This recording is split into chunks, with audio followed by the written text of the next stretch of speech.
AfriForum is vandag hier by die Sophiatown polisiekantoor om saam met meneer Jaco Pieters se kriminele klagtes in te dien teen Fikile Mbalula, teen Julius Malema en die LER vir onderwys in die Oos-Kaap. Die rede daarvoor is dat meneer Pieters en sy gesin geteken is. Meneer Pieters is as skoolhoof in die Oos-Kaap valslik daarvan beskuldig dat hy 'n jong meisie verkrag het. Daar was geen gronde daarvoor nie.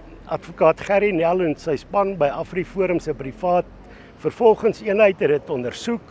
Dit was baie duidelik dat meneer Pieters onregverdig geteken is. Meneer Mbalula, Julius Malema het ook op die waantjie gespring, selfs op die sosiale media is meneer Pieters gekruisig. Mense soos Phumzile van Dam, wat van beter behoort te weet, het ook dadelik meneer Pieters skuldig bevind. So Fikile Mbalula moet reg wees, Phumzile van Dam moet reg wees, die ander wat ek genoem het moet reg wees. Ons regspan kom vir julle.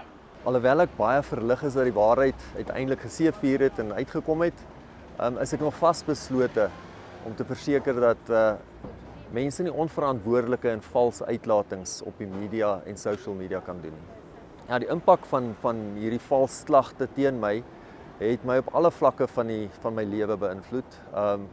Professioneel, persoonlik, my familie, my fisiese welstand.